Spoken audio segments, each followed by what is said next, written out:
ఓం ఆత్మీయులారా, శ్రీమద్ భగవద్గీత ప్రథమ అధ్యాయము 4, 5, 6 శ్లోకాలను చదువుకున్నాము. అందులో మొట్టమొదటి శ్లోకం యొక్క వ్యాఖ్యానం కూడా తెలుసుకున్నాము. మామూలుగా సాధారణంగా అన్ని శ్లోకాలకు కూడా వ్యాఖ్యానం తెలుసుకున్నాము. కించిత్ ఆధ్యాత్మ దృష్టితో వ్యాస భగవానుల యొక్క ముఖ్య అభిప్రేతమైనటువంటి అధికారి నిరూపణ ఏదైతే ఈ ప్రథమాధ్యాయం ద్వారా అర్జున విషాద యోగం ద్వారా చెప్పదలుచుకున్నాడో ఆ అధికారిలో ఉన్నటువంటి లక్షణాలన్నీ కూడా ఈ 3 శ్లోకాల్లో పరోక్ష భాషలో చెప్పినాడు. శూరాహ అంటే సాధన చతుష్టయ సంపత్తిలో ముముక్షుత్వము అని చెప్పుకున్నాం. భీముడు సమాధానము స్థానంలో తెలుసుకున్నాము. అర్జునునికి శ్రద్ధా స్థానంలో తెలుసుకున్నాము. యూధానునికి వివేక స్థానంలో తెలుసుకున్నాము.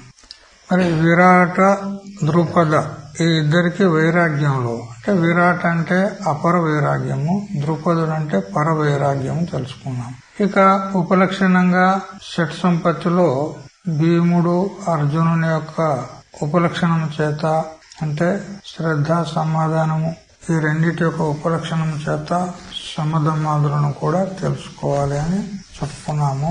కానీ పృథగ్గా కూడా మనకు వ్యాస భగవానుడు సమాధులను గురించి చెప్తాడు. ఇప్పుడు 5వ శ్లోకానికి ఈ ఆధ్యాత్మిక దృష్టి చేత ఏ సాధనాలు చెప్పబడ్డాయి అవి చూద్దాం. ఇప్పుడు ఈ 5వ శ్లోకము మరియు 6వ శ్లోకంలో కొందరి పేర్ల చేత తితిక్ష మొదలైనటువంటి కూడా మనకు సమాధి షట్కంలోని అవశిష్ట సాధనాలు చెప్పబడతాయి. మరియు ఇంకా కొందరి పేర్ల చేత ఉపలక్షణంగా యోగ శాస్త్రానుసారంగా యమ నియమాలు ఏవైతే చెప్పబడ్డాయో అవి కూడా మనకిక్కడ సూచిస్తాడు. యోగ సూత్రము 2వ పాదము 30వ సూత్రంలో యమం చెప్పబడ్డది. యమం అంటే అహింస సత్యమస్తేయ బ్రహ్మచర్య పరిగ్రహ. ఈ 5 సాధనాలు యమములు అనబడతాయి. అహింస, సత్యము, అస్తేయము. అస్తేయం అంటే దొంగతనము చేయకుండుట. స్థేయం అంటే దొంగతనము, అస్తేయం అంటే దొంగతనము చేయకుండుట. బ్రహ్మచర్యం మరి అపరిగ్రహం అంటే వస్తు సంగ్రహం చేయకుండుట. ఇవి యమములు. మరియు నియమములు కూడా చెప్పబడ్డాయి అక్కడే. యోగ సూత్రము 2వ పాదం 32వ సూత్రంలో శౌచ సంతోష తప స్వాధ్యాయ ఈశ్వర ప్రణిధానాన్ని. శౌచము 1, సంతోషము 2వది, తపస్సు 3వది, స్వాధ్యాయము 4వది, ఈశ్వరుని ప్రణిధానం. ఈ 5 నియమములు అనబడతాయి. వీటిని మనము ఇప్పుడు దుష్టకేతుశ్చేకితానః కాశీరాజశ్చ వీర్యవాన్ పురుజిత్ కుంతిభోజశ్చ శైభ్యశ్చ నరపుంగవః. మరి తర్వాత శ్లోకంలో కూడా నియమాలు చెప్తాడు. ఇప్పుడు యమములు చెప్తున్నాడు చూడండి. దృష్టకేతు. దృష్ట అంటే పరభయంకర. కేతు అంటే శరీరం. కేతు అనే శబ్దానికి శరీరం అని అర్థం. అస్య ఇది దృష్టకేతు అంటే పరులంటే శత్రువులు. శత్రువులకు భయంకరముగా కనపట్టేటువంటి శరీరము కలవాడు దృష్టకేతు. అంటే ఇక్కడ యోగ సూత్రానుసారంగా సత్యం తెలుసుకోవాలి. దృష్టకేతు యొక్క స్థానంలో సత్యం. ఎందుకు? ఎవరైతే సత్యం మాట్లాడతారో వారి ముందు అందరూ భయపడతారు. నిజమా వద్దు? ఎవరు సత్యం మాట్లాడతారో వారి ముందు అందరూ భయపడతారు. ఎందుకంటే ఆయన సత్యం మాట్లాడతాం, మన అబద్ధాలు నడవయి ఇక్కడ. అందుకని ఇక్కడ యోగ సూత్రానుసారంగా యమములో సత్యము తీసుకోవాలి ఇక్కడ. ఇక చేకితానః. కిత సంశయే అనేటువంటి ధాతువు. కిత అంటే సంశయం. చేకితానః అంటే పరేషు సంశయం ఉత్పాదయతి. కిత సంశయే అంటే ఇక్కడ యోగ సూత్రానుసారంగా అహింసా ప్రతిష్టాం తద్ వైరత్యాగః 2వ పాదము 35వ సూత్రంలో చెప్పింది. ఎవరైతే అహింసా వ్రతాన్ని పాలన చేస్తారో అటువంటి వారి ఎదుట అహింసావాది పురుషుని ముందు హింసావాది పురుషులకు గాని హింసక పశువులకు గాని ఇతడు నాకు హాని చేయునా అనేటువంటి సంశయం ఉండదు. అంటే వైరాన్ని త్యాగం చేస్తారు. వైరత్యాగ అహింస అంటే ఎవరైతే అహింసా వ్రతాన్ని పరిపాలన చేస్తారో అటువంటి వారి యొక్క పరిసరాల్లో హింసక ప్రాణులు కూడా వాటి యొక్క వైరాన్ని త్యాగం చేసి అవి కలిసిమెలిసి ఉంటాయి. ఇట్లా రామాయణంలో మతంగ మహర్షి యొక్క ఆశ్రమంలో ఈ విధంగా ఉండే అని చెప్పింది. సింహాలు, జింకలు, మిగతా అన్ని కూడా ఒక దగ్గర కలిసిమెలిసి ఉండేదంట. సో వాటికి వైరం, ఒకదానికి వైరం ఉంటది. అయినా గాని వాటి వైర స్వభావాన్ని వదిలిపెట్టి పరస్పరము ఏ సంశయం లేకుండా ఆనందంగా కలిసిమెలిసి ఉండేదన్న. అందుకని ఇక్కడ చేకితానహ అంటే అహింస అని తెలుసుకోవాలి యోగ సూత్రానుసారంగా. మరియు కాశీరాజశ్చ వీర్యవాన్ అన్నాడు. కాశీ అనేది మనకు ప్రసిద్ధమే. కాశీ అంటే మోక్ష భూమి. కాశ్యాంతు మరణాన్ ముక్తి అని స్కంద పురాణం చెప్తుంది. కాశీలో మరణించినట్లయితే ముక్తుడవుతాడు. మోక్ష భూమి అయినటువంటిది కాశీ. అయితే ఈ మోక్ష భూమి ఆధ్యాత్మిక దృష్టితోని ఏది? వ్యవహారిక దృష్టితోని కాశీ. సరే, ఆధ్యాత్మిక దృష్టితోని ఏది? మనకు మోక్షం కలిగేటువంటి పుణ్యభూమి ఏది? అహం బ్రహ్మాస్మి అనే జ్ఞానం కలగడానికి భూమి ఏది అంటే బుద్ధి. కృతంబర ప్రజ్ఞ, సత్యమును ధారణ చేయగల బుద్ధియే మోక్షదాయిని. సత్యాన్ని అంటే సత్స్వరూపమైనటువంటి పరబ్రహ్మమును ధారణ చేసేటువంటి సమర్థం గలది బుద్ధి. అదే కాశీ, మోక్షదాయిని క్షేత్రం. అహం బ్రహ్మాస్మి జ్ఞానం కలగడానికి ఉపాదాన కారణము బుద్ధి. తస్యాహ రాజా, ఆ బుద్ధిని నియమించేటువంటి వాడు వీర్యవంతుడు, పరాక్రమవంతుడు కదా. కాశీ రాజశ్చ వీర్యవాన్ అన్నాడు. వీర్యవంతుడు అంటే పరాక్రమవంతుడు. మరి ఆ బుద్ధిని నియమం చేసేవాడు, కృతంబర బుద్ధిని అంటే సత్పక్షపాతి అయినటువంటి బుద్ధిని శాసనం చేసేవాడు ఎవడుంటాడు అని అంటే బ్రహ్మచారి.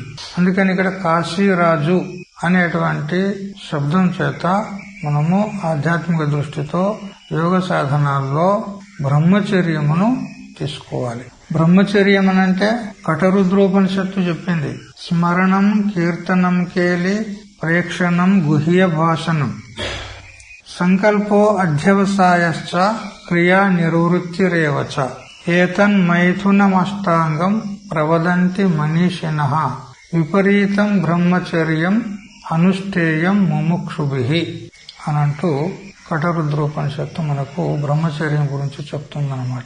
స్త్రీ గురించి స్మరించరాదు.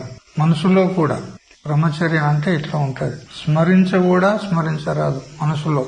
ఇక ఆ స్త్రీ గురించి కీర్తనం అంటే స్తుతి చేసేది. ఆమె ఎట్లా ఉన్నది అట్లా ఉన్నది అని ఈ విధంగా కీర్తన కూడా చేయరాదు. మరియు వారితో ఆడుకోరాదు. కేలి వారితో కలిసి ఆడుకోరాదు. మరియు ఒంటరిగా గుహ్య భాషణం చేయకూడదు స్త్రీలతో. ఇది బ్రహ్మచర్య లక్షణాలు. మరియు సంకల్పం అంటే ఆమెతోని సంగం చేయాలి అనేటువంటి సంకల్పము మనసులో చేయకూడదు. మరియు అధ్యవసాయం నిశ్చయం కూడా చేయకూడదు. నేను ఆమెతోని రమిస్తాను అనేటువంటి నిశ్చయం కూడా. మరియు క్రియ, ఇక అది ప్రాక్టికల్ గా ఇవన్నీ కూడా చెయ్యకూడదు. ఇవన్నీ చేయకుండా ఉండుటయే బ్రహ్మచారికి ఉండవలసినటువంటి లక్షణాలు. ఇవన్నీ కూడా మైథున లక్షణాలు. ఇప్పుడు మనం చెప్పుకున్నటువంటి స్మరణం, కీర్తనం, కేలి, గుహ్య భాషణం, సంకల్పము, అధ్యవసాయము మరియు క్రియా నివృత్తి. ఇవన్నీ కూడా ఇవి రతికి సంబంధించినటువంటి, మైథునానికి సంబంధించినటువంటి ఈ వ్యాపారాలు. ఇవన్నీ లక్షణాలు. ఇవి లేకుండా ఉండటం విపరీతం బ్రహ్మచర్యం. ఇవి లేకుండా ఉండుట బ్రహ్మచారి యొక్క లక్షణం. ఎందుకంటే ఇందులో ఏ ఒక్కటి అయినా గాని అతడు చేసిండు అనుకో, సంకల్పమే చేసిండు అనుకో, కేలి గుహ్య భాషణ చేసిండు అనుకో, అతనికి బ్రహ్మచర్యం పతనం అవుతుంది. సంకల్పమే చేసిండు అనుకో, వానికి స్వప్న దోషం అవుతుంది. ఎందుకంటే బ్రహ్మచర్యాన్ని పాడు చేస్తాయి ఈ లక్షణాలు. అందుకని ఈ లక్షణాలు ఉండకూడదు. విపరీతంగా ఉంటే అది బ్రహ్మచర్యం. అది ముముక్షుభి అనుష్ఠేయం అని మనీషినః ప్రవదంతి. మనీషులు, మనీష అంటే బుద్ధి, ఆ బుద్ధిని ఈషణం అంటే శాసనం అంటే తన అదుపులో పెట్టుకునేటువంటి మహాత్ములు చెప్తున్నారు అని. ఇది బ్రహ్మచర్యం ఒక లక్షణం. ఆ బ్రహ్మచర్య స్థానంలో మనం ఇక్కడ శ్లోకంలో కాశీ రాజశ్చ వీర్యవాన్ అనే శబ్దంతో తెలుసుకోవాలి. ఇక ఇందులో చేకితానుడు మరి దుష్టకేతు అని శబ్దాలు చెప్పుకున్నాం కదా. చేకితానుడు అంటే యాదవ కులంలో అంటే వృష్ణి వంశంలో ఒక విశిష్ట వీరుడు చేకితానుడు. దృష్టకేతు అనేటువంటి వాడు శిశుపాలుని యొక్క కుమారుడు. ఇది ఇక శ్లోకంలో పురుజిత్ అని శబ్దం వచ్చింది. పురుజిత్ అంటే ఇతడు కుంతిభోజుని యొక్క తమ్ముడు. స్వసామర్థ్యాత్ పురూన్ బహూన్ నగరాన్ వా జయతీతి పురుజిత్. పురు అంటే నగరములు. స్వసామర్థ్యం చేత అనేకమైనటువంటి నగరాలను జయించేవాడు పురుజిత్. జిత్ అంటే జయించుట. ఎవరంటే కుంతిభోజుని యొక్క తమ్ముడు. ఇది కథా దృష్టితోనే. మరి ఇక్కడ ఆధ్యాత్మిక దృష్టితోనే ఏమిటి? పురు అంటే శరీరం. ఆ శరీరం ద్వారా కలిగేటువంటి త్రివిధ ద్వంద్వములు, స్థూల శరీరం ద్వారా, స్థూల శరీరం యొక్క ద్వంద్వాలు జన్మ మరణాలు, సూక్ష్మ శరీరంలో మనస్సు యొక్క ధర్మాలు సుఖ దుఃఖాలు, ప్రాణ ధర్మాలు ఆకలి దప్పులు, ఈ ద్వంద్వ ధర్మాలను జిత్.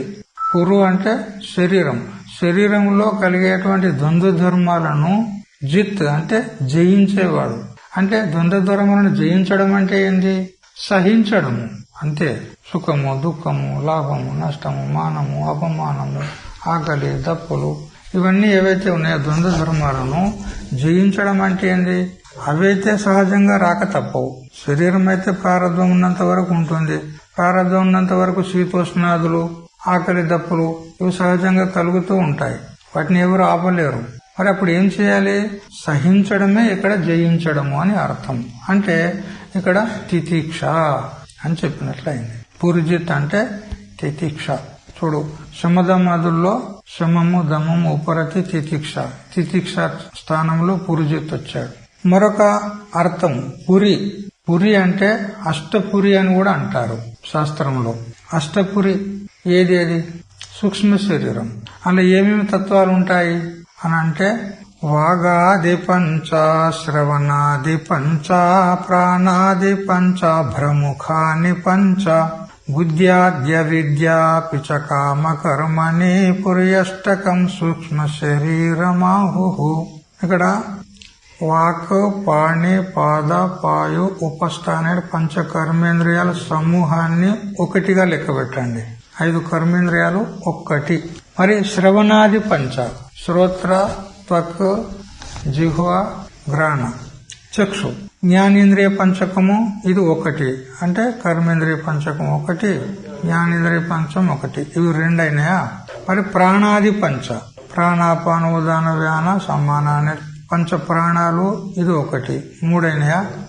మరి అభ్రముఖాని ఆకాశం మొదలుకొని పంచభూతాలు, ఆకాశం వాయువు అగ్ని జలము పృథివీ.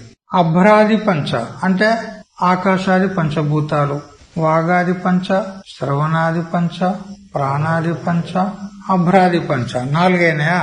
మరి బుద్ధ్యాది అంటే అంతఃకరణ చతుష్టయ సమూహం ఒకటి. ఈ విధంగా 5 అయినాయి. అంటే మనస్సు బుద్ధి చిత్తము అహంకారం ఈ 4 కలిపితే ఒక సమూహం. ఇది 5వ సమూహం. ఇక అవిద్య కామ కర్మ ఇవి 3, మొత్తం 8. ఈ 8టికి అష్టపురి అంటారు. ఇది సూక్ష్మ శరీరంలో ఉంటాయి. అవిద్యాపిచ కామ కర్మని పుర్యష్టకం సూక్ష్మ శరీరం ఆహోహో. దీనికి సూక్ష్మ శరీరం అని కూడా అంటారు. ఈ పురమునికే సూక్ష్మ శరీరం.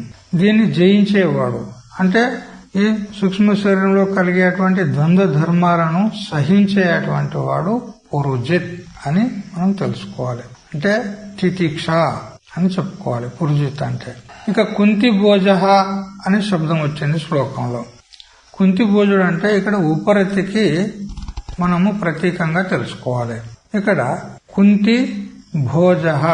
కుంతి అంటే ప్రసిద్ధం మనకు కథా దృష్టితో. ఎవరామె? శూరసేనుని యొక్క పుత్రిక అయితే ఆమెను కుంతి భోజునికి దత్తతగా ఇచ్చినాడు.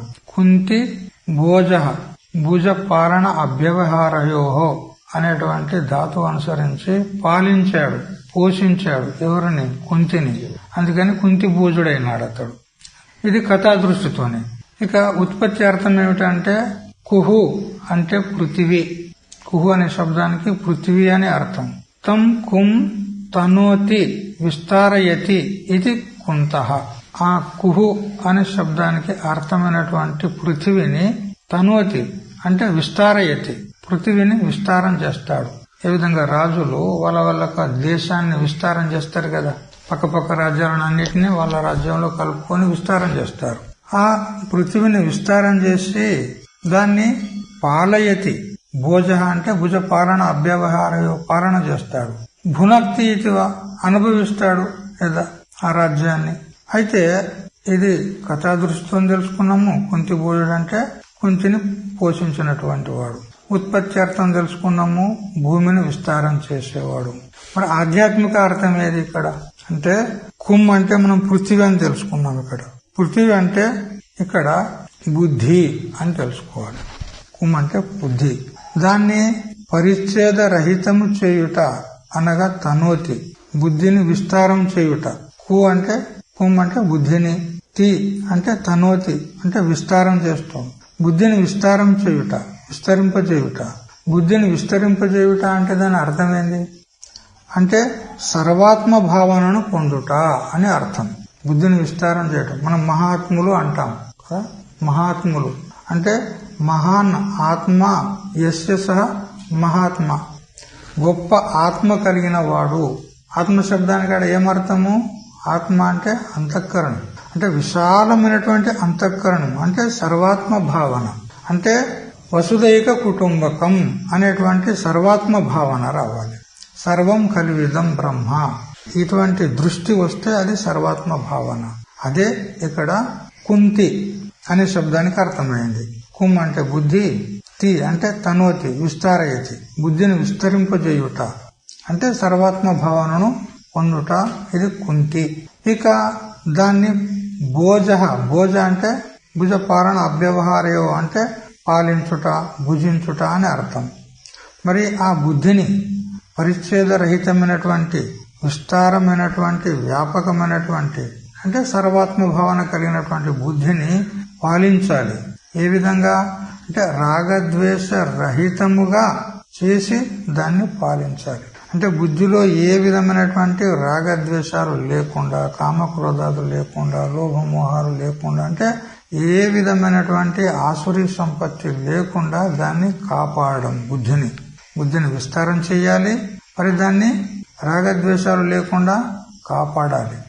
అంటేనే కుంతి భోజుడు అని అర్థం. ఏమిటిక్కడ అంటే ఆధ్యాత్మిక అర్థము ఉపరతి అని అర్థం. రాగద్వేష రహితముగా బుద్ధిని పాలించుట, పాలించే సామర్థ్యం ఏదైతే ఉందో అది ఉపరతి అని తెలుసుకోవాలి. అయితే ఈ బుద్ధిని విస్తారం చేయుట అనేది ఎట్లా అంటే చూడండి, ఒక వ్యక్తి వివాహం కాకపూర్వము బ్రహ్మచారిగా ఉన్నాడు. ఆ బ్రహ్మచారి అవస్థలో ఏదో అగ్నిహోత్రాది కర్మలు తన కోసం చేసుకుంటాడు. తన అంతఃకరణ శుద్ధి కోసము, తన జ్ఞానం కలుగుట కోసము, తన వ్యక్తి వరకే ఏ పనైనా చేసుకుంటాడు. వ్యక్తి వరకే, తన వరకే అగ్నిహోత్రాది కర్మలు చేసుకుంటాడు, అంతఃకరణ శుద్ధి ఇత్యాది కొరకు. తానే వివాహం చేసుకున్నాడు అనుకో, అప్పుడు ఒక కుటుంబస్తుడైతాడు, గృహస్థుడైతాడు. అంటే అతడు ఒక కుటుంబానికి పరిమితుడైతాడు. మొదలు వ్యక్తిగతంగా ఉండే ఒకటే, ఇప్పుడు ఒక కుటుంబానికి పరిమితుడైపోయినాడు. అతడే కొంచెం మంచివాడు ఉన్నాడని ఆ గ్రామంలో వార్డు మెంబర్ని చేశాడు. అప్పుడేమో ఇప్పుడు కుటుంబం నుంచి ఒక వాడకు అతడు పరిమితం అయిపోయాడు. అంటే ఇప్పుడు విస్తారం అవుతూ ఉండాలి అది మెల్లమెల్లగా. ఆ వాడ నుంచి గ్రామ సర్పంచ్ అయ్యింది అనుకో, అప్పుడు ఇంకా పెద్దగా అయింది ఆయన కుటుంబం. అంటే ఇప్పుడు కేవలం తన కుటుంబం వరకే కాదు, గ్రామ ప్రజలందరూ కూడా నావారే అనేటువంటి బుద్ధి విస్తారమైందా లేదా? ఇప్పుడు గ్రామ ప్రజలందరూ కూడా ఎందుకంటే గ్రామానికి ఏ ఆటంకం వచ్చినా గానీ తాను చూసుకోవాలి. ఎందుకు? గ్రామ పెద్ద ఉన్నాడు, సర్పంచ్ ఉన్నాడు, ఆయనకు బాధ్యత ఉంటది. అంటే గ్రామ ప్రజలందరూ కూడా తన కుటుంబమే అనేటువంటి బుద్ధి ఏర్పడుతుంది. అంటే ఇప్పుడు బుద్ధి విస్తారం అవుతుందా లేదా క్రమంగా? అదే అతడు ఎమ్మెల్యే అయిందనుకో, ఎంపీ అయిందనుకో, ఇంకేమైంది? మొత్తం కాన్స్టిట్యూషన్ నియోజకవర్గం అంతా నాదే, దీనికంతటికి నేను చూసుకోవాలి, బాధ్యత పెరిగింది అంటే విస్తారం అయిపోయినాడు, బుద్ధి విస్తారమైంది. అట్లే ప్రధానమంత్రి అయిందనుకో, అట్లా మొత్తం దేశమే తన కుటుంబం అయిపోయింది. ఇంకా మహాత్ములైతే అంతటితోనే ఆగరు, మొత్తం వసుదైక కుటుంబకం అంటారు. ఏ దేశంలోని ప్రజలైనా ఉండని గాక, కేవలం మనుషులే కాదు, పశు పక్షి క్రిమి కీటకాదులు కూడా అందరూ నా స్వరూపమే, నాకంటే భిన్నులు కాదు అని ఇటువంటి భావన రావడం అంటే ఏంది? బుద్ధి యొక్క విస్తారమే. కొందరికి సంకుచిత బుద్ధి ఉంటుంది, నేను నావారు అంటారు. కానీ ఈ జ్ఞాని అట్లా కాదు, మొత్తం వసుదైక కుటుంబకం. అయం బంధురయం నేతి గణనాలగు చేతసాం ఉదార చరితానాంతు వసుదైక కుటుంబకం. ఉపనిషత్తు చెప్తుంది మనకు, అయం బంధువు, ఇతడు నా బంధువు, అయం నా, ఇతడు నా బంధువు కాదు అంటే ఏమన్నట్టు? ఇది సంకుచిత బుద్ధి. ఇది లఘుచేతసాం అంటే సంకుచిత బుద్ధి గల వారికి ఈ విధంగా ఉంటుంది, వీడు నా బంధువు, ఇతడు కాదు. కానీ ఉదార చరితానాంతో, ఉదార చరిత్రులు అంటే విశాలమైనటువంటి దృక్పథం కలిగినటువంటి సర్వాత్మ భావన కలిగినటువంటి వారికి ఎటువంటి భావన ఉంటుంది? వసుదైక కుటుంబకం, మొత్తం బ్రహ్మాండం అంతా కూడా నా కుటుంబమే అంటారు, సర్వాత్మ భావన కలిగింది. అది బుద్ధి విస్తారం అంటే. ఈ కుంతిభోజుడు అంటే బుద్ధిని విస్తారం చేయుట అని అంటే ఇక్కడ ఉపరతి అని తెలుసుకోవాలి. బుద్ధిని ఏం చేశాడంటే తన యొక్క సంకుచిత భావం నుండి ఉపరమణం చేసి విస్తారం చేశాడు. అట్లా ఇది బ్రహ్మాండవాదం కలిగినటువంటి ఉదార బుద్ధి ఏదైతే ఉందో అది ఉపరతి, అతడే కుంతిభోజుడు. ఇక ఎవరైతే ఉపరతి కలిగి ఉంటారో అతడు అస్థేయమునకు సహయోగి అవుతాడు, బీజం అవుతాడు. యోగ సూత్రాల్లో అహింస, సత్యం, అస్థేయం, బ్రహ్మచర్యం, అపరిగ్రహం అని 5 యమములు చెప్పాడు కదా. ఆ 5 యమములలో అస్థేయం అనేది ఒక లక్షణం ఉంది, అంటే దొంగతనం చేయకుండా. ఎప్పుడైతే విశాల బుద్ధి ఏర్పడిందో, ఉపరతి ఏర్పడిందో, అతడు దొంగతనం ఎందుకు చేస్తాడు? బ్రహ్మాండమంతా నా కుటుంబమే అన్న తర్వాత అతనికి దొంగతనం చేయాల్సిన అవసరం ఏమున్నది? అందుకని ఈ ఉపరతి అనేది అస్థేయమునకు బీజము అంటాడు, లేదా సహయోగి అంటాడు. అంటే ఈ విధంగా సత్యము, అహింస, అస్థేయము మరియు బ్రహ్మచర్యము 4 లక్షణాలు వచ్చినాయి యమములో. ఇక అపరిగ్రహం అది చూద్దాం. శైభ్యచ్చ నరపుంగవ, నరపుంగవ అంటే నరులలో శ్రేష్ఠుడైనటువంటి శైభ్యుడు. శైభ్యుడు అంటే దానశీలుడైనటువంటి శిబుదేశపు రాజు. శైభ్యుడు శిబు చక్రవర్తి, తన శరీరాన్నే దానం చేసినటువంటి త్యాగ పురుషుడతడు.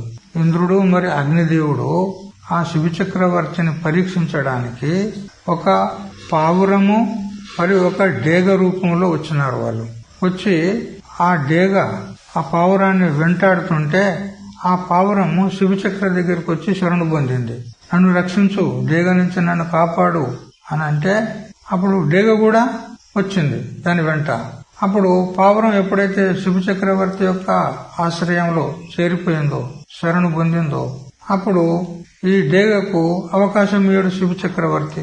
అప్పుడు డేగ అంటుంది, ఇది నా ఆహారం, నువ్వెట్లా కాపాడుతావు అని అంటది. అప్పుడు నీకేం కావాలి? మాంసమే కదా అంటే, అవును నాకు మాంసం కావాలంటే. అప్పుడు ఆ శివచక్రవర్తి శరణాగతి రక్షణ అనేటువంటి ధర్మం ఏదైతే ఉందో దాన్ని కాపాడుతూ పావురానికి ఏ విధమైనటువంటి ప్రాణహాని లేకుండా దాన్ని కాపాడుతూ తన మాంసాన్ని కోసి ఇచ్చినాడు. ఇప్పుడు తన శరీరాన్ని పూర్తిగా తరాజులో పెట్టినాడు.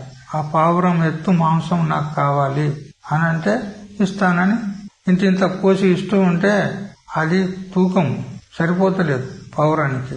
ఎందుకంటే ఆ ఇంద్రుడు ఉన్నాడు, ఇంద్రుడు అగ్నిదేవుడు. ఈ విధంగా మొత్తం తన శరీరాన్నే ఇచ్చినాడు. అప్పుడు అతని యొక్క దానశీలతకు మెచ్చుకున్నారు. కాబట్టి తన శరీరాన్నే త్యాగం చేసినటువంటి త్యాగ పురుషుడు అతడు ఇతరుల యొక్క వస్తువులను అతడు పరిగ్రహిస్తాడా? పరిగ్రహించడు. అందుకని శైవ్యచ్చ నరపుంగవ అనేటువంటి ఈ శబ్దం చేత అపరిగ్రహము అని తెలుసుకోవాలి. అయితే శిబి చక్రవర్తి సర్వమును శరీరం సహితం త్యాగం చేసినాడు. దీనికి వ్యతిరేక చింతన చేయండి. ఏ విధంగా నచికేతుని తండ్రి అతడు దానం చేస్తూ ఏం చేశాడు? మంచి మంచి ఆవులను తాను పెట్టుకున్నాడు. ఈ పాలు ఇవ్వని ఇక పనికిరాని ఆవులను దానం చేస్తున్నాడు. అదేం దానం అంటారా? దానికి పరిగ్రహం. ఇది విపరీతం. శిబి చక్రవర్తి తన శరీరాన్ని పూర్తిగా దానం చేశాడు. కానీ నచికేతుని యొక్క తండ్రి ఏమో పరిగ్రహం చేసినాడంటే పెట్టుకున్నాడు. ఇక్కడ ఇది వ్యతిరేక దృష్టాంతం. కాబట్టి ఇక్కడ శిబి చక్రవర్తి శైవ్యుడు అనే శబ్దం చేత మనము అపరిగ్రహము అని తెలుసుకున్నట్లయితే ఈ శ్లోకం ద్వారా యోగ శాస్త్రంలో చెప్పినటువంటి యమ పంచకమును పూర్తిగా చెప్పినట్లయింది. దృష్టకేతుశ్చేకితాన కాశీరాజశ్చ వీర్యవాన్ పురుజిత్ కుంతి భోజశ్చ శైవ్యశ్చ నరపుంగవ అనేటువంటి ఈ శ్లోకం ద్వారా యోగ శాస్త్రంలో చెప్పినటువంటి యమ పంచకము చెప్పినట్లయింది. ఇక తరువాతి శ్లోకం యుధామన్యుశ్చ విక్రాంత ఉత్తమోజాశ్చ వీర్యవాన్ సౌభద్రో ద్రౌపదేయాశ్చ సర్వయేవ మహారథాః. ఇది 6వ శ్లోకం.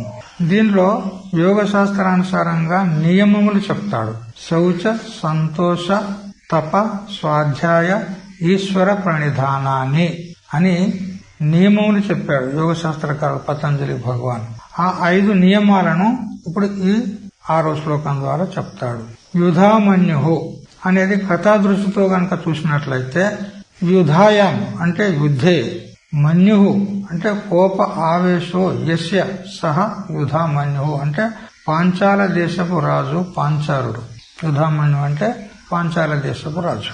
ఇక ఆధ్యాత్మిక దృష్టితో గనక చూసినట్లయితే ఆ యుధామన్యు అనే శబ్దాన్ని యుధ ప్లస్ అమన్యు అని ఎట్లా విడదీయాలి?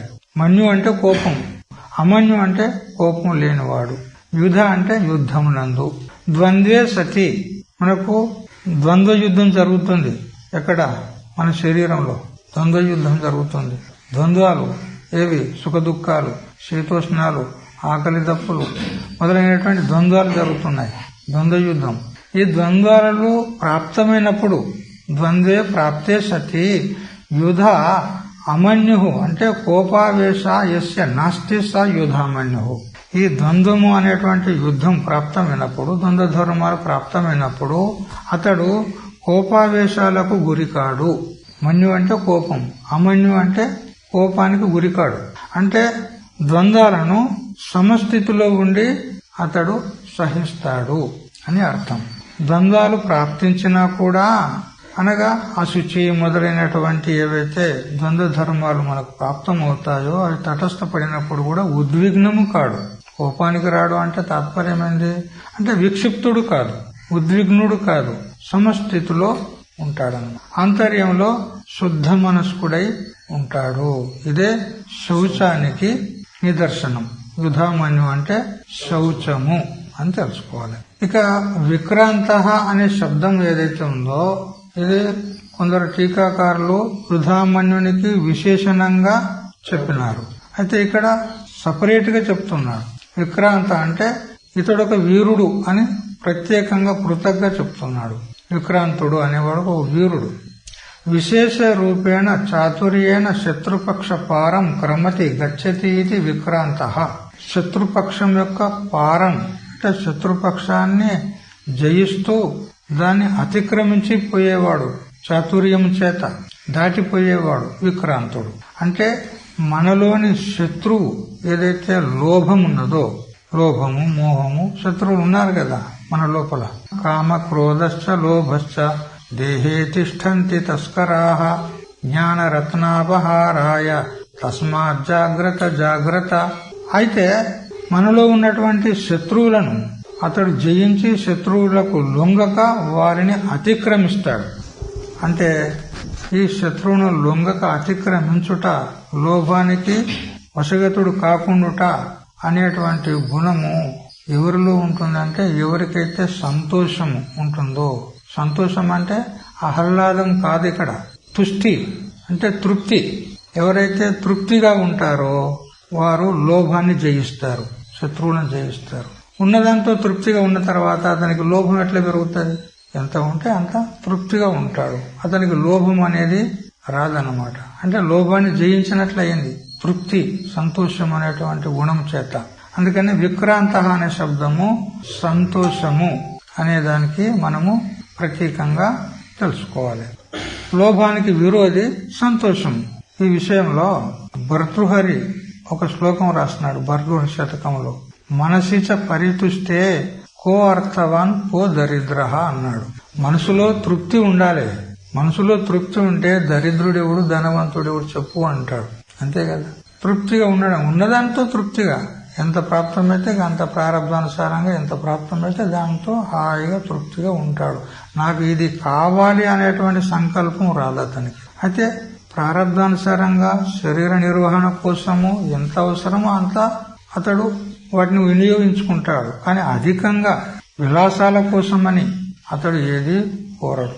ఉన్నదాంతో తృప్తిగా ఆ జీవన నిర్వహణకు కావలసినటువంటి వాటిలో కూడా ఒకటి లేకున్నా కూడా సర్దుకుంటాడు. అది సంతోషం అంటే. ఆ సంతోషమే విక్రాంత అని తెలుసుకో. అంటే ఇక్కడ యోగ సూత్రాన్ని అనుసరించి శౌచ సంతోష ఇవి రెండు వచ్చేసాయి. ఇక ఉత్తమోజాశ్చ వీర్యవాన్ అన్నాడు. వీర్యవంతుడైనటువంటి ఉత్తమోజుడు. ఉత్తమము ఓజో ఏషాం తే ఉత్తమోజాహ. ఉత్తమోజులు ఎవరు అంటే ఉత్తమమైనటువంటి ఓజస్సు, తేజస్సు, చాతుర్యము ఏదైతే ఉందో అటువంటి వాడు ఉత్తమోజుడు. అంటే ఇక్కడ ఆధ్యాత్మిక దృష్టితో ఎవరు అంటే పంచ జ్ఞానేంద్రియాలను ఎవరైతే నిగ్రహిస్తాడో అతడు ఉత్తమ ఓజుడు, ఉత్తమ తేజస్సు కలిగినటువంటి వాడు. అతడే తపస్సుకు చేయటానికి అధికారి. ఎవడైతే ఇంద్రియాలను నిగ్రహించగలుగుతాడో వాడే తపస్సు చేయటానికి అధికారి అవుతాడు. ఇంద్రియాలే తన అదుపులు లేకపోతే వాడేం తపస్సు చేస్తాడు? వనాత్ జావోను వనితాచి చింత మరాఠీలో అంటాడు. వాడు తపస్సు చేయడానికి వనములకు పోయాడు, అరణ్యాలకు పోయాడు. ఆడిపోయి కూర్చొని లోన ఏం చేస్తుండు? వనితాచి చింత. వనిత అంటే స్త్రీ, స్త్రీ యొక్క చింతన చేస్తుండు వాడు. వాడేం తపస్సు అంటే మనస్సును ఇంద్రియాలను నిగ్రహించినప్పుడే వాడు తపస్సు చేయగలుగుతాడు, లేకపోతే చేయలేడు. అందుకని ఉత్తమమైనటువంటి ఓజస్సు అంటే మనో నిగ్రహము, ఇంద్రియ నిగ్రహము కలిగిన వాడు ఉత్తమోజుడు. వాడే తపస్సుకు అధికారి. కాబట్టి ఇక్కడ ఉత్తమోజుడు అనే శబ్దానికి తపస్సు అని మనం ప్రత్యేకంగా తెలుసుకోవాలి. శౌచ సంతోష తపః. వీర్యవంతులైనటువంటి ఓజోవంతులైనటువంటి వాళ్ళే తపస్సు చేయుటకు సమర్థులవుదురు. కాయేంద్రియ శోషణం తపః. తపస్సు అనే దానికి లక్షణం ఏంటంటే కాయం అంటే శరీరం, ఇంద్రియాలను వాటిని శోషింపజేయుటనే తపస్సు. వాటిని ఎండింపజేయాలి. అంటే అవి అడిగిన వెళ్ళ ఇయ్యకూడదు. ఇంద్రియాలు అడుగుతాయి, శబ్ద స్పర్శ రూప రస గంధాలు, ఇవి నాకు కావాలి, ఇది నాకు కావాలని అడుగుతాయి. వాటిని ఇయ్యకుండా నిగ్రహించడం అనేదే ఇక్కడ శోషింపజేయడం. ఆ శోషింపజేయుటే తపస్సు అనబడుతుంది. అయితే కొందరు తపస్సు కానీ కూర్చుంటారు, ఇంద్రియాలను మాత్రము నిగ్రహించరు.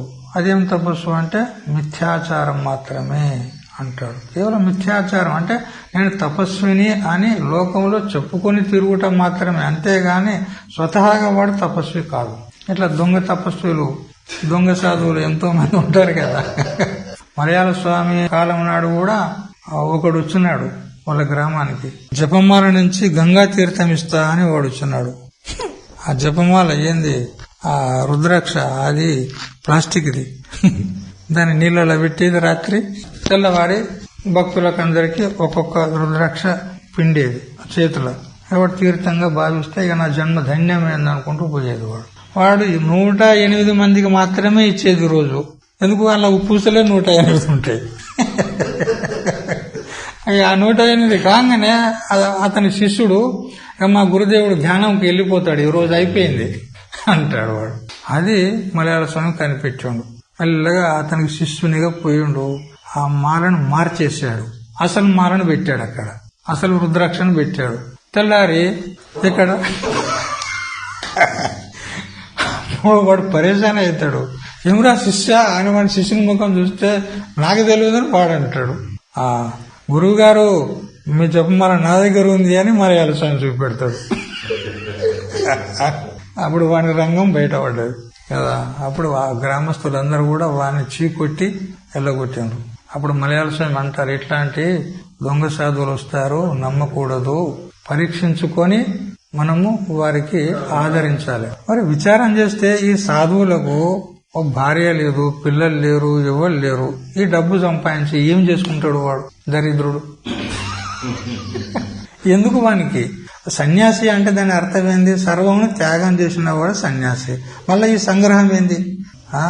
ఈ దొంగ సాధువులు అన్నమాట. అందుకని అటువంటి వారి చేత తపస్సు అనేది ఎప్పుడు కూడా జరగదు. సరే, ఆ తర్వాత శ్లోకంలో సౌభద్ర అనే శబ్దం వచ్చింది. సౌభద్రో ద్రౌపదేయాచ్చ. సౌభద్ర అంటే సుభద్రాయా అపత్యం పుమానితి సౌభద్ర అభిమన్యు. అలా సుభద్ర కుమారుడైనటువంటి వాడు సౌభద్రుడు. ఎవరు అంటే అభిమన్యు. ఈ అభిమన్యుణ్ణి మనము నియమముల యొక్క స్థానాల్లో ఎక్కడ కూర్చుండబెట్టాలి అనంటే స్వాధ్యాయంలో కూర్చుండబెట్టాలి. ఎందుకంటే సుభద్ర అంటే సుష్టు భద్రం కళ్యాణం భవతి యయా స సుభద్ర. మన కళ్యాణము చక్కగా దేని ద్వారా జరుగుతుందో అది సుభద్ర. సుభద్ర అంటే స్వాధ్యాయం. స్వాధ్యాయం అంటే ఇప్పుడు మనం చేస్తున్న స్వాధ్యాయమే, సత్సంగం, ఆత్మచింతన. ఈ ఆత్మచింతనే మన కళ్యాణానికి కారణమైతుంది. ఇంకా ఏది కూడా కాదు. నువ్వు రాజ్యాలు భోగాలు అనుభవించినా, మొత్తం స్వర్గాధిపతి ఇంద్రుని అయినా గానీ నీ కళ్యాణం కాదు. ఇక మన కళ్యాణం చేసేది ఈ స్వాధ్యాయం. ఇది మోక్షానికి కారణం. కాబట్టి సుభద్ర అంటే స్వాధ్యాయం. అయితే సుభద్ర కుమారుడు అభిమన్యుడు. అంటే స్వాధ్యాయమే సుభద్ర అయినప్పుడు సుభద్ర తల్లి, అభిమన్యుడు కుమారుడు. సుభద్ర కారణము, అభిమన్యుడు కార్యము. అయితే ఇక్కడ కార్యకారణయోహో అనన్యత్వం అనేటువంటి న్యాయం చేత ఏ విధంగా మట్టితో తయారైనటువంటి కుండ మట్టి కంటే భిన్నంగా లేదు కదా, మట్టే కదా అది. మట్టి కుండ రెండు ఒకటే, కాకపోతే ఆకార విశేషము మనం దానికి ఒకటి ఇచ్చి ఇది కుండ అంటున్నామే గాని ఉన్నది ఏంది అది మట్టి. అంటే కారణమైనటువంటి మట్టి, కార్యమైనటువంటి కుండ రెండు భిన్నము కాదు, ఒకటే. అదే విధంగా ఇక్కడ సుభద్ర అనేటువంటి తల్లి, కుమారుడైనటువంటి అభిమన్యుడు కారణము కార్యము రెండు ఒకటే. కార్యకారణయోహో అనన్యత్వం అనేటువంటి న్యాయం చేత అభిమన్యుడంటే కూడా స్వాధ్యాయమే అని మనం ఇక్కడ గ్రహించాలి. మన కళ్యాణానికి సాధనము స్వాధ్యాయము. అందుకని ప్రతిరోజు స్వాధ్యాయం చేయాలి, ప్రతిరోజు స్వాధ్యాయం చేయాలి, సత్సంగం చేయాలి. సత్సంగం చేస్తేనే మన అజ్ఞానం పోతుంది, మన కళ్యాణం అవుతుంది. ఇంకా నువ్వు ఏ రాజ్య పరిపాలన చేసినా, నువ్వు ప్రధానమంత్రి అయినా గానీ నీకు కళ్యాణం అయ్యేది కాదు. స్వాధ్యాయం అధ్యేతవ్య అని చెప్తున్నది. ప్రతిరోజు కూడా స్వాధ్యాయం చేయాలి. ఇక చివర్లో ద్రౌపదేయాహ అని చెప్పినాడు. ద్రౌపదేయులు అంటే ద్రౌపదికి కలిగినటువంటి సంతానం. ఎవరు? 5 మంది ఉప పాండవులు. యుధిష్ఠిరునికి అంటే ధర్మరాజుకు ద్రౌపది ద్వారా కలిగిన సంతానానికి ప్రతివింధ్యుడు, నిన్న చెప్పుకున్నాం మనం. భీముని ద్వారా కలిగిన సంతానం ద్రౌపదికి సుత సోముడు. అర్జునుని ద్వారా ద్రౌపది గర్భంలో జన్మించినటువంటి సంతానం శృతకర్మ. నకులుని ద్వారా ద్రౌపది కలిగిన సంతానం శతానీకుడు. మరి సహదేవుని ద్వారా కలిగిన పుత్రుడు శృతసేనుడు.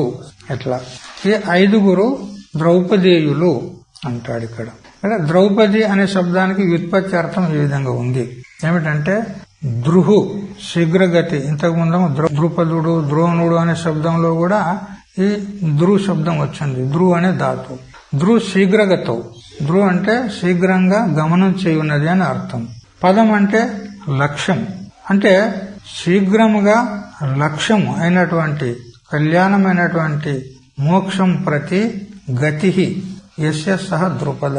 కళ్యాణము అంటే మోక్షం కొరకు, మోక్షం వైపుకు శీఘ్ర గతి, శీఘ్రంగా మోక్షం వైపుకు వెల్లుట అనేది ఎవరి ఎందైతే ఉందో అతడు ద్రుపదుడు. తస్య అపత్యం స్త్రీ భక్తి ద్రౌపది. ఆ ద్రుపదుని యొక్క పుత్రిక ద్రౌపది. అంటే భక్తి అని తెలుసుకోవాలి. ఇక్కడ మోక్షానికి దగ్గరికి వెళ్ళడానికి మనకు సాధన భక్తి. ద్రౌపది అంటే భక్తి. తస్యాహ అపత్యాని ద్రౌపదేయ, ఆ భక్తి యొక్క కుమారులు, ద్రౌపది యొక్క కుమారులు ఈశ్వర ప్రణిధానాన్ని అంటే భగవంతునికి శరణాగతి అవుట.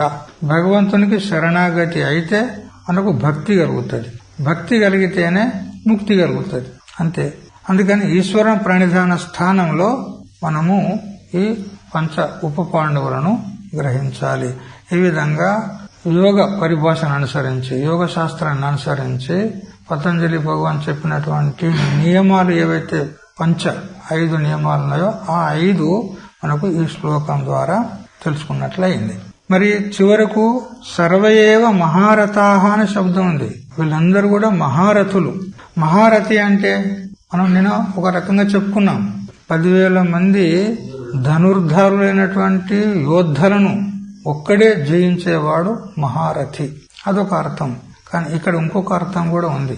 ఆత్మానం సారథిం చాస్వాన్ రక్షన్నక్షతమాయుధైః యో యుధ్యత్యయుతైర్వీరైః స మహారథ ఉచ్యతే అన్నాడు. తనను రక్షించుకోవాలి యుద్ధంలో.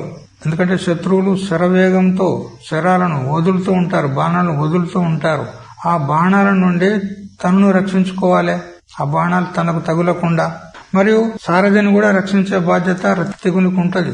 యుద్ధం చేసేవానికి సారథిని రక్షించ, వాడే లేకపోతే మరి వీడెట్లా యుద్ధం చేస్తాడు? రథాన్ని నాడిపట్టుడు కూడా అతన్ని రక్షించుకోవాలి. ఇంతేకాదు గుర్రాలను కూడా రక్షించుకోవాలి. ఆ రథాన్ని లాగే గుర్రాలను కూడా రక్షించుకోవాలి. ఈ విధంగా అక్షతమైనటువంటి అంటే ఏ విధమైనటువంటి హాని లేకుండా తనను, సారథిని, గుర్రాలను రక్షించుకునేటువంటి వాడు. మరియు అయుతైహి అంటే 10,000 మంది యోద్ధుల చేత యుద్ధం చేసేవాడు మహారథుడు అని ఇదొక అర్థం ఉంది. ఇది ఆధ్యాత్మికంగా ఎట్లా అన్వయం చేసేది? మహారథుడు అంటే ఎట్లా అన్వయం చేసేదంటే ఇక్కడ రథికుని స్థానంలో మనకు కఠోపనిషత్తు చెప్తుంది, ఆత్మానం రథినం విద్ధి శరీరం రథమేవతో బుద్ధింతు సారథ్యం విద్ధి మనః ప్రగ్రహమేవచ ఇంద్రియాని హయాన్నాహు విషయాంస్తేషు గోచరాన్ ఆత్మేంద్రియ మనోయుక్తం భోక్తేత్యాహుర్ మనీషిణ అంటూ కఠోపనిషత్తు చెప్తుంది. ఆత్మానం రథినం విద్ధి, శరీరం రథమేవతు, ఈ శరీరం అనేది ఒక రథం. దీని యందు ప్రయాణం చేసేటువంటి వాడు రథికుడు ఎవడు? ఆత్మ. మరి బుద్ధి సారథి, ఈ శరీర రూప రథాన్ని నడిపించేది ఎవరు? సారథి అన్నమాట. అందుకని బుద్ధిని మనము సత్వగుణంలో ఉంచుకోవాలి. ఉంచుకుంటే అది సరి అయిన మార్గంలో నడుపుతుంది. బుద్ధి అనే సారథి సత్వగుణం గనక ఉన్నట్లయితే సరి అయిన ఆధ్యాత్మిక మార్గంలో నడుపుతుంది. అదే తమో గుణం రజోగుణంతో యుక్తంగా ఉందనుకో మనల్ని సంసార కూపంలో పడవేస్తుంది, అటు లాక్కెళ్తుంది. అందుకని ఇక్కడ సారథి స్థానంలో బుద్ధి. ఆ బుద్ధిని పతనం నుండి రక్షించుకోవాలి, తనను ఆత్మను రక్షించుకోవాలి. మరి అశ్వములంటే ఇక్కడ అశ్వాల స్థానంలో ఏం తెలుసుకోవాలి? ఇంద్రియాలని తెలుసుకోవాలి. ఇంద్రియాని హయానాహు కఠోపనిషత్తు చెప్పింది, ఇంద్రియాలే గుర్రాలు. ఆ ఇంద్రియాలనే గుర్రాలను కూడా రక్షించుకోవాలి. ఎక్కడి నుంచి రక్షించుకోవాలి? వాటి విషయాల నుండి, శబ్ద స్పర్శ రూప రస గంధ అనేటువంటి విషయాల నుండి రక్షించుకోవాలి. అక్షతమైనటువంటి శాస్త్రరూప శస్త్రములచే అంటే ఆయుధములచే, శాస్త్రరూప శస్త్రములు. ఇక్కడ యుద్ధంలో శత్రుపక్షం నుంచి అస్త్రాలు శస్త్రాలు వస్తాయి, కానీ ఇక్కడ శస్త్రాలు ఏవి అంటే శాస్త్రమే శస్త్రం, అదే ఆయుధం. ఆ ఆయుధాన్ని ధరించి మనలో ఉన్నటువంటి శత్రువులు, కామక్రోధాదులు, ఆసురి సంపత్తి ఏదైతే ఉందో అటువంటి వీరుల చేత మనము పోరాడాలి అంటాడు. 10,000 మంది అన్నాడు ఇక్కడ శ్లోకంలో, కానీ ఉపలక్షణంగా అనంతమైనటువంటి శత్రువులు ఉన్నారు మన లోపల. కామక్రోధాదులు, ఆసురి సంపత్తి, మరి అనేకమైనటువంటి వైషయిక వాసనలు మన అంతఃకరణంలో శత్రు రూపంలో ఉన్నాయి. ఎప్పుడు ఏ వాసన అది ఉత్పన్నమయ్యి మనల్ని పతనం చేస్తుందో తెలియదు. మనకిప్పుడు మనం మంచిగానే ఉన్నాం అనిపిస్తుంది, కానీ అది ఎప్పుడు ఏ వాసన అది ఉద్భూతమయ్యి మనల్ని పతనం చేస్తుందో తెలియదు. చాలా సావధానంగా ఉండాలి, జాగ్రత్తగా ఉండాలి. ఇక ఈ విధంగా వాసనలతో, మనోగత వాసనలతో పోరాడి జయమును పొందాలి. అటువంటి అసాధారణ సాధకుడే మహారథి. ఇక్కడ మహారథి అంటే ఎవడు? సాధకుడు. ఇప్పుడు మనం చెప్పుకున్నటువంటి లక్షణాలన్నీ అంటే సాధన చతుష్టయంలో ఏవైతే లక్షణాలు లేదా మరి యోగ శాస్త్రానుసారంగా ఏవైతే లక్షణాలు చెప్పుకున్నామో ఇవన్నీ కలవాడే సాధకుడు. ఆ సాధకుడే మహారథి అని తెలుసుకోవాలి. ఇక సాధన చతుష్టయ సంపత్తిలో అన్ని చెప్పుకుంటూ వచ్చాం. వాటిని ఒకసారి సింహావలోకన రూపంలో ఏ ఏ స్థానంలో మనం ఎవరెవరిని తెలుసుకున్నామో అది మనము తర్వాత తెలుసుకుందాం. సమయం అతీతమైంది. ఓం సహనావతు సహనౌ భునక్తు సహ వీర్యం కరవావహై తేజస్వినావధీతమస్తు మా విద్విషావహై. ఓం శాంతి శాంతి శాంతి.